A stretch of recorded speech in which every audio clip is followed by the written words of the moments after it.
Madurai K Pudur பகுதியில் நடைபெறும் பொதுக்கூட்டத்தில் அன்புமணி ராமதாஸ் உரையாற்றி வருகிறார். அந்த காட்சிகளை பார்க்கலாம். மதுரை வளம் பெற வேண்டும். மதுரை மட்டுமல்ல, தென் மாவட்டங்கள் வளம் பெற வேண்டும். தொழிற்சாலைகள் தொடங்க வேண்டும். இவ்வளவு காலமா ஆண்டாங்களே, 60 வருஷமா ஆண்டுட்டு வராங்களே திமுக. இதற்கு என்ன பதில் சொல்லுவாங்க? ஒன்னும் கிடையாது. அவங்களுக்கு பதில் சொல்வதற்கு எதுவும் கிடையாது, எதுவும் இல்ல. ஒரு ஆறு, வைகை ஆறு, எத்தனை பாடல்கள், எத்தனை வரலாறுகள். வைகை ஆறு, வைகை ஆறுனா அந்த வைகையை திருப்பி போட்டா கை வை. கை வைனா என்ன?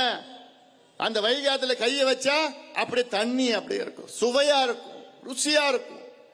ஒரு காலத்துல கை வை. இன்னைக்கு நீ கை வச்ச பாரு, படை, செரங்கு, சொறி எல்லாம் வந்துடும். நம்ம கள்ளழகர் அதுல இறங்குறாரு, அதுலதான் இறங்குறாரு. கள்ளழகர் கூட 5 லட்சம் பேர் நீங்க இறங்குறீங்க. இந்த வைகை ஆறு இன்னைக்கு இருக்கிற ஆறு என்ன இருக்கு? வெறும் சாக்கடை. சாக்கடை சாக்கடை என்ன சாக்கடை?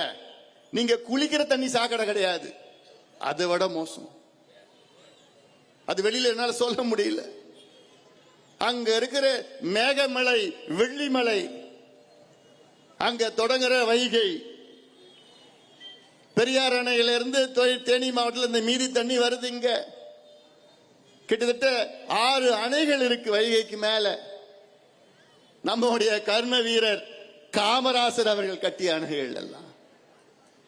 அப்படிப்பட்ட ஒரு வைகை ஆறு நம் இயற்கை கொடுத்த வரம். அது வரம், இயற்கை கொடுத்த அந்த வரம் வைகை. அந்த வைகையை காப்பாற்ற துப்பு இல்லாத ஒரு ஆட்சியா அவங்களுக்கெல்லாம்? எதுக்கு அவங்களுக்கு ஆட்சி? எதுக்கு அவங்களுக்கெல்லாம் நிர்வாகம்? எதுக்கு உங்களுக்கு எல்லாம் முதலமைச்சர் பதவி? இயற்கை கொடுத்த வரம் வைகையை காப்பாற்ற துப்பு இல்லாம உனக்கு ஆள தகுதி கிடையாதுயா. இந்த ஆறு நம் தாய்களுக்கு சமம். இத பாதுகாக்க முடியல, அவ்வளோ சாக்கடை. இன்னைக்கு இந்த வைகை ஆத்துல நீ நடந்தா போதும், காலெல்லாம் கிருமிகள், வைரஸ், பாக்டீரியா, பங்கஸ், திடக்கழிவு, ரசாயன கழிவு, எல்லா கழிவுகளும் அந்த ஆத்துல தான் வருது. ஏன் இது நிறுத்த முடியாதா? நிறுத்த முடியாதா? என்கிட்ட குடியா ஆட்சி 6 மாதத்துல என்னால நிறுத்த முடியும். 6 மாதத்துல என்னால நிறுத்த முடியும். இது என்னால சாதாரணமா செய்ய முடியும்.